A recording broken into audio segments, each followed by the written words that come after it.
이제 창세기의 후반부를 만나고 있는데요. 창세기를 읽다 보면 한 가지 궁금한 점이 생깁니다. 그것은 바로 무엇이냐면 바로 어떻게 이 나라의 이름이 이스라엘이 되었는가라고 하는 겁니다. 여러분 아시다시피 이스라엘이라고 하는 그 이름은 바뀐 이름이잖아요. 그 전에 이름이 뭐였죠? 야곱이었습니다. 야곱의 이름이 이스라엘로 바뀌었다고 하는 거죠. 근데 요사이 우리는 요셉의 이야기를 만나면서 요셉만큼 훌륭한 자가 없고 또 요셉과 같이 자수성가한 사람이 없고 우리에게 모범이 되고 하나님께로부터 크게 쓰임받았던 인물 야곱이 아니라 요셉인데요. 자녀들의 이름을 성경으로 지을 때도 여러분이 요셉이는 들어봤어도 야곱이 들어보셨어요? 자식 이름을 야곱으로 짓는 사람은 없다고요. 그토록 우리는 이 요셉에 대하여서 참 사랑하고 그리고 요셉을 참 좋아하는데 왜 이스라엘의 국호가 요셉이 아니고 야곱, 이스라엘이었는가? 이거 궁금하지 않으십니까? 성도들이 많이 오해하는 부분이 바로 이 지점인 것 같아요. 우리가 알고 있는 요셉의 이야기는 어떻게 끝나죠? 총리가 되면서 끝납니다. 우리가 알고 있는 행복한 이야기들, 동화처럼 말입니다. 심청전, 콩쥐팥쥐, 신데렐라 이야기, 백설공주 이야기처럼 요셉이 팔려가서 고생하고 총리가 되었고 그리고 그들은 다시 만나서 행복하게 오래오래 살았대요. 이렇게 끝나지 아니하고 사실은 그 뒤가 훨씬 더 집중되어져 있습니다. 우리 분량들을 한번 볼까요? 37장에 요셉이 등장하자마자 팔립니다. 그리고 38장은 유다의 이야기니까 빼고, 그리고 39장에 모함을 당하고 이 요셉이 감옥에 들어갑니다. 그리고 40장에 관원들의 꿈을 해석해주고 41장에 바로의 꿈을 해몽해주면서 그가 바로 총리가 되었습니다. 그러니까 37, 39, 40, 41장 이 넉 장 만에 이 요셉의 이야기는 다 끝났습니다. 그런데요, 그 뒤로 42, 43, 44, 45, 46장 우리가 믿음의 행군 동안 걸어가는 이 5장 계속해서 야곱과 만나는 이야기가 진행되었습니다. 그러니까 총리가 될 때까지가 4장이고 그리고 총리가 된 이후의 이야기가 5장이에요. 그러니까 성경의 관심은 요셉이 총리가 되는 것이 관심이 있는 것이 아니라 다른 곳에 집중하고 있다. 우리는 이것을 보실 수 있으셔야 합니다. 그러니까 우리의 관심대로 성경을 읽으면 안 되고 성경의 관심대로 우리의 시선을 따라가야 된다고 하는 거죠. 그러면 어떻게 해야 할까요? 우리 37장으로 한번 넘어가 보십시다. 요셉의 이야기가 시작되어지는데 여기서부터 우리는 야곱을 잊어버리고 요셉만 기억하는데요. 근데 실제로는 그렇지 않습니다. 요셉의 이야기가 등장하는 37장 1절부터 보십시다. 이렇게 기록되어져 있습니다. 야곱이 가나안 땅 곧 그의 아버지가 거류하던 땅에 거주하였더니, 오늘 야곱이라고 하는 단어가 등장하고 거류가 등장하고 거주가 등장합니다. 야곱이 가나안에 본격적으로 자리를 잡았다는 이야기예요. 그동안 형을 속이고 아버지를 속이고 야곱은 멀리 하란 땅까지 갔다 왔습니다. 그리고 거기서 30년 동안 고생하다가 4명의 아내와 그리고 아들들 그리고 딸을 데리고 돌아왔어요.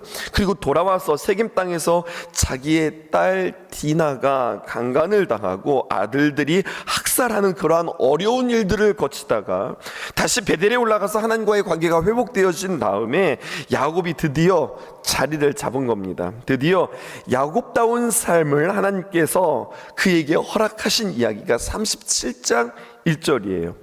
가나안 땅에 왔는데 성경은 그를 거류하였다라고 하지 않고 거주하였다 이렇게 표현합니다. 다시 한번 띄워주실까요? 여러분, 거류라고 하는 말은 무슨 말이냐면 임시로 머문다라고 하는 거예요. 그 전까지 야곱의 조상 아브라함, 이삭은 가나안 땅에 임시로 거류했던 사람들입니다. 그런데 이제 야곱에 와서는 거류가 아니라 어떻게 표현하고 있습니까? 거주하고 있습니다. 즉 무슨 얘기죠? 자리 잡았다는 이야기입니다. 장막을 쳤다는 이야기고 이제 가나안 땅에서 하나님의 백성들이 하나님의 뜻대로 살게 되었습니다. 이렇게 시작하는 거예요. 그리고 이어지는 2절 보실까요? 요셉의 이야기가 시작되어지는데 요셉의 이야기를 시작하면서 요셉에 등장하는 것이 아니라 야곱의 족보는 이러하니라 이렇게 이야기하고 있습니다. 야곱의 족보는 이러하니라. 성경 가지고 계시다면 여기 한번 밑줄을 쳐보실까요? 야곱의 족보를 말한다고 해놓고 그 다음에 누가 등장하느냐? 요셉이 등장한다고요. 그러니까 이제부터 시작되어지는 이야기는 요셉의 이야기가 아니에요. 주인공이 요셉이 아니라는 이야기입니다. 누구 이야기라는 거예요? 야곱 이야기라고 하는 거예요. 그리고 이 야곱의 족보의 이야기, 야곱의 이야기는 창세기 49장까지 갑니다. 그리고 마지막 50장에 이르러 야곱의 죽음과 요셉의 죽음을 함께 다루고 애굽은 잠시 머무는 곳이고 하나님께서 반드시 약속의 땅으로 인도하여 주실 것입니다 라고 이야기를 하고 그리고 출애굽기로 넘어가는 겁니다. 무슨 얘기를 하고 싶으냐면 결국 창세기 후반부의 이야기는 야곱의 이야기고 야곱이 주인공이라고 하는 이야기예요. 그러니까 거기에 초점을 맞추지 않으면 형님들 제가 요셉입니다. 이제 우리 용서하십시다. 우리 행복하게 지내십시다. 여기에서 끝날 법도 한데 아니 요셉이 총리가 되어진 이후에 왜 이야기가 이렇게 질질 끌리고 있을까? 왜 이렇게 진도가 안 나갈까? 다시 한번 우리가 여기에서 확인해야 될 메시지가 있다고 하는 사실이죠. 그리고 이것을 우리는 믿음의 행군 기간 동안에 이 말씀들을 우리는 만나게 되었습니다.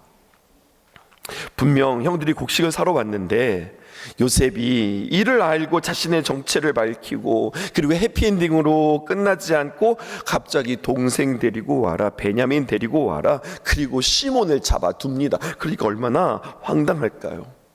우리를 간첩으로 몰더니 막내를 데려오라고 하지를 않나, 시몬을 인질로 잡지를 않나. 게다가 이 상황에서 아버지한테 이야기하니까 아버지가 뒷목 잡고 넘어질 지경입니다. 안 된다, 절대 안 된다, 이렇게 이야기하고 난리가 났습니다.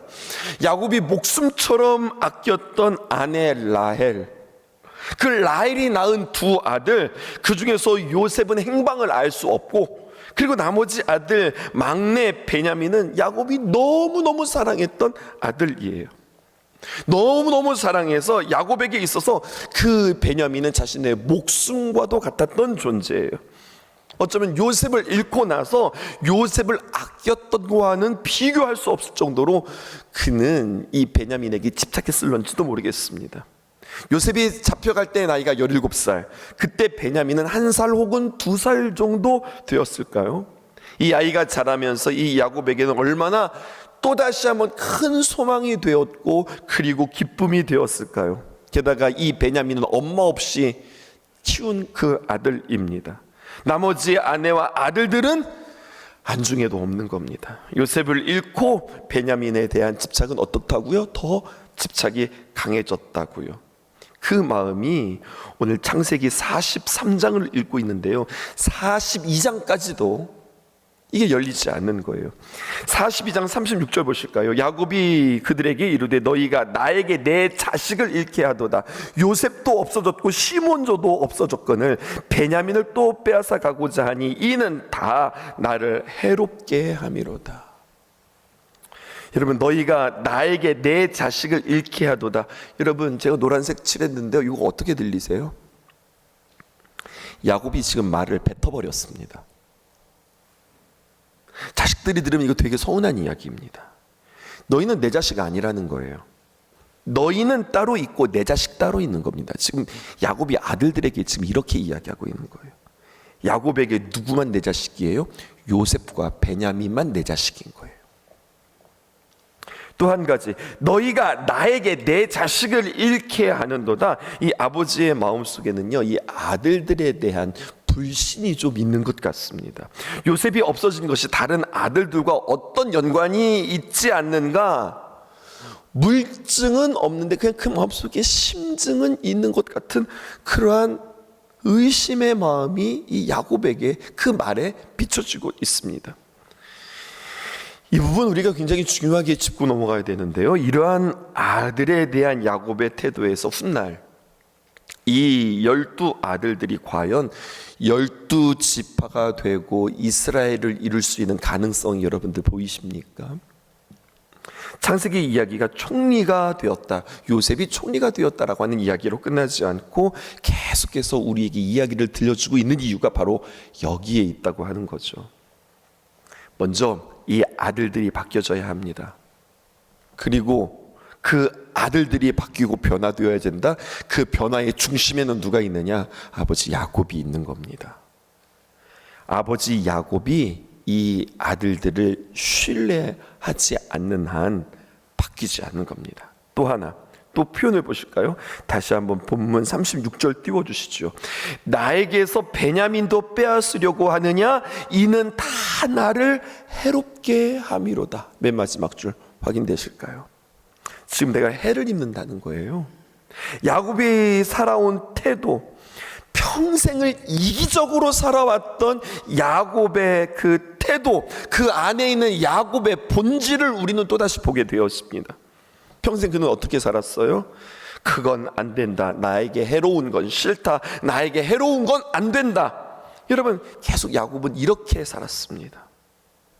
아들들이 아버지 야곱에게 사실 지금 간곡히 부탁하고 있는 겁니다. 애굽의 총리가 참 이상하게도 우리 막내 베냐민을 데리고 오라고 합니다. 안 데리고 오면 곡식을 안 준다고 그래요. 저희가 안 데려가면 우리 모두가 다 지금 굶어 죽을 상황입니다. 아버지 어떻게 하면 좋아요? 베냐민 잠깐 데리고 갔다 올게요. 그런데 아버지 뭐라고 그래요? 끝까지 안 된다고 그러는 거예요. 42장 38절 보실까요? 야곱이 이르되 내 아들은 너희와 함께 내려가지 못하니 그의 형은 죽고 그만 남았음이라. 만일 너희가 가는 길에서 재난이 그에게 미치면 너희가 내 흰 머리를 슬퍼하며 수올로 내려가게 함이 되리라. 야곱의 말을 또 한 번 뱉었죠. 어떻게 뱉었습니까? 내 아들은 너희와 함께 내려가지 못하리니. 지금 누구만 내 아들이에요? 베냐민만 내 아들인 겁니다. 그냥 그 아이만 내 아들이고 너희는 상관없다. 지금 이렇게 들리는 것처럼 오늘 야곱은 말하는 겁니다. 그의 형은 죽고 그만 남았습니다. 중요한 것은 여전히 그 야곱에게는 요셉이 중요하고 베냐민이 중요한 겁니다. 나머지 아들들은 그의 눈에 안중에도 없는 거예요. 이런 모습이 지금 야곱의 모습입니다. 우리에게도 적용해 보실까요? 여러분, 이게 남의 모습일까요? 이게 야곱의 모습일까요? 그렇지 않습니다. 우리에게도 이러한 모습이 얼마나 많이 있을까요? 우리가 하나님을 알고 또 교회에 나오고 예배를 드리고 하나님을 믿는다고는 하지만 그럼에도 불구하고 내 중심 속에, 내 생각 속에 이건 안 돼, 이것만큼은 안 돼라고 하는 것이 우리에게는 너무 많은 거 아닙니까? 마치 다들 우리 마음속에 베냐민 하나씩은 품고 살아가는 거 아닙니까? 나 이거 없으면 죽어. 이렇게 내가 하나님 의지하는 것보다 내 안에 또 다른 우상이 우리 안에 있는 것은 아닌지, 이것만큼은 내려놓을 수 없어, 이것만큼은 포기할 수 없어, 이것만큼은 내가 내려놓을 수 없어 라고 하는 것들이 다시 한번 점검되었으면 좋겠습니다. 성경의 이야기가 진도가 안 나가요. 진도가 안 나갑니다. 왜? 전 이렇게 이야기하고 싶습니다. 야곱이 이토록 변하지 않으니까. 내용이 진행이 안 됩니다. 풀리지 않습니다. 아무리 요셉이 지금 총리가 되어도 뭐합니까? 끝이 안 납니다. 왜? 야곱이 변하지 않으니까. 오늘 성경이 이것을 우리에게 이야기해요. 그러다가 오늘 그 변화가 창세기 43장에 나옵니다. 그래서 창세기 43장, 오늘 우리가 읽는 이 본문은 굉장히 중요한 본문이 되어집니다. 왜? 야곱이 그렇게 안 변하다가 변하기 시작합니다. 더 이상 버티지 못하고 두 손 두 발 드는 이야기가 창세기 43장입니다. 43장 13절 보실까요? 내 아우도 데리고 떠나 다시 그 사람에게로 가라. 야곱이 이렇게 이야기해요.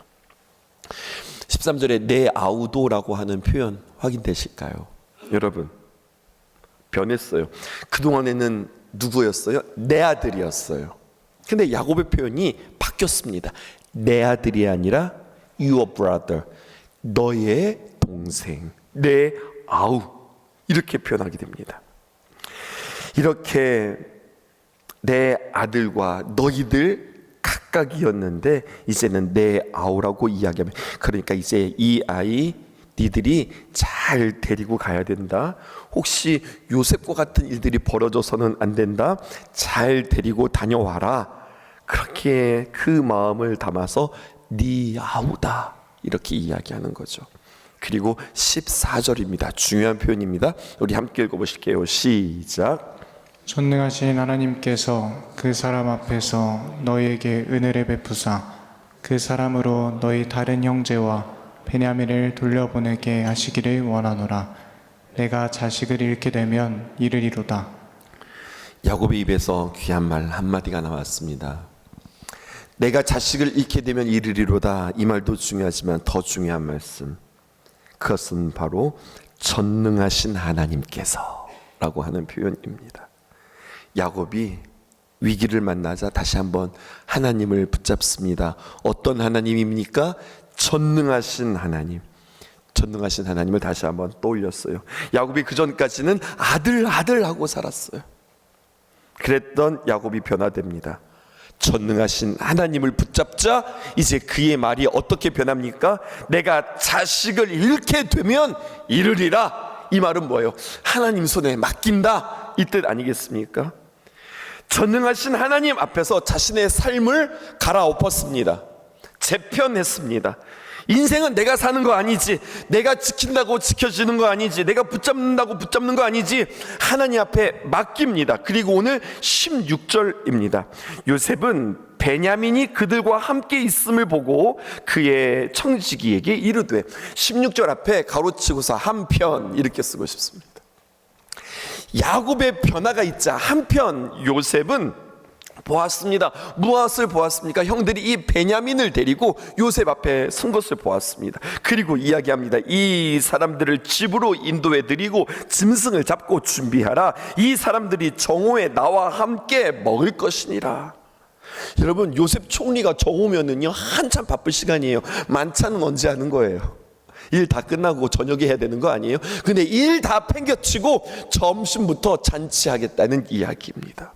또 한 가지, 여기 아주 중요한 메타포 한 가지가 있는데요. 정오, 가장 빛나는 시간, 가장 환한 시간에 나는 이들과 함께 잔치를 벌리리라. 이게 무엇을 의미하는 걸까요?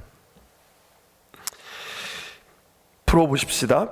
요셉은 베냐민이 그들과 함께 있음을 보고, 이전까지 요셉이 자신을 감추고 밝히지 않고 문제를 계속해서 묻고 보류했던 이유, 아직 아니다, 아직은 아니다, 이것을 속으로 계속해서 외쳤던 이유, 그것은 바로 오늘 이 장면을 보고 싶었기 때문입니다.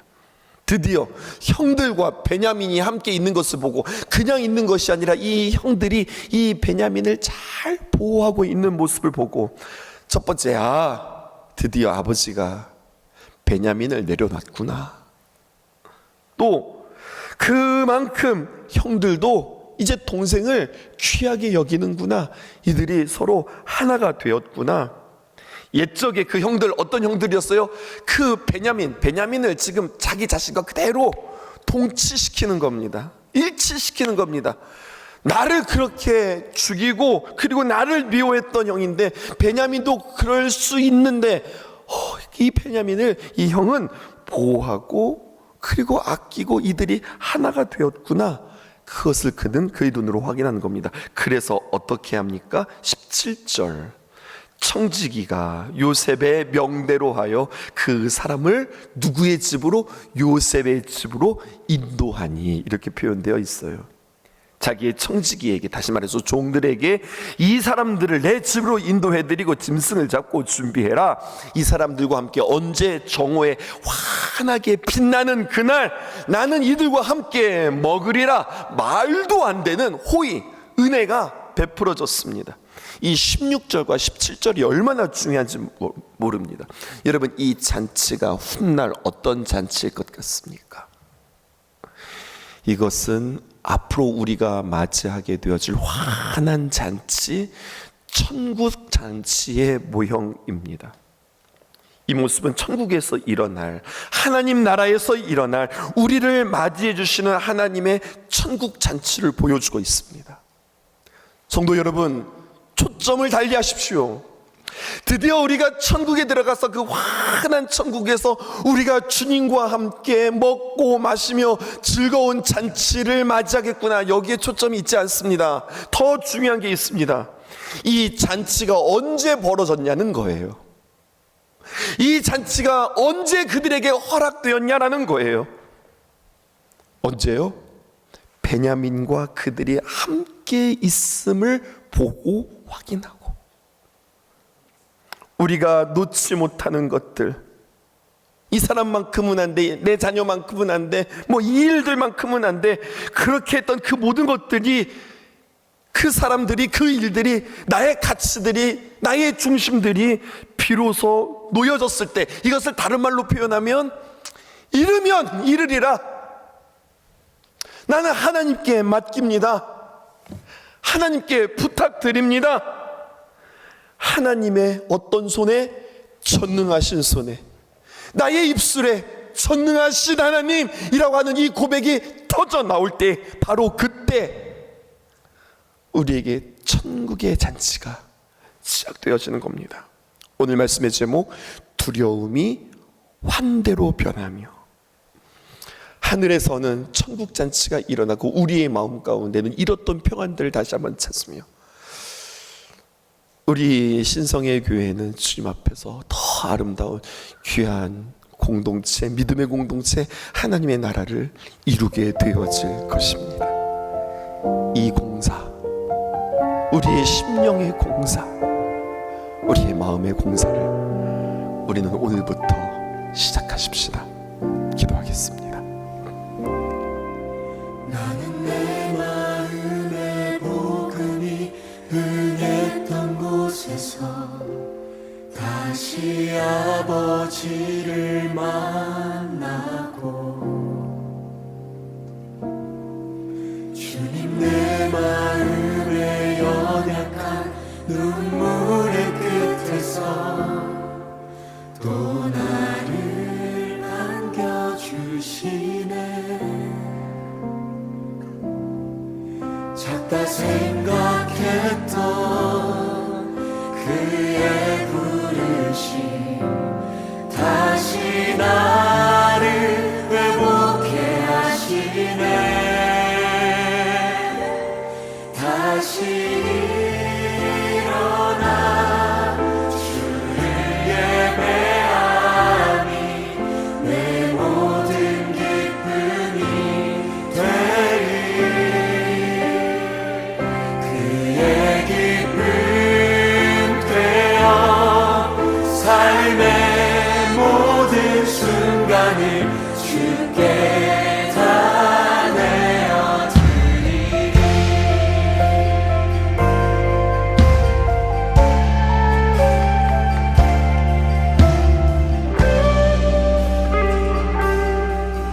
우리 함께 고백합시다. 나는 내 마음에 복음이 흥했던 곳에서 다시 아버지를 만나고, 주님 내 마음의 연약한 눈물의 끝에서 또 나를 안겨주시네. 다시 한번 고백하겠습니다. 나는 내 마음의 복음이 흥했던 곳에서 다시 아버지를 만나고, 주님 내 마음의 연약한 눈물의 끝에서 또 나를 안겨주시네. 작다 생각했던 그의 부르심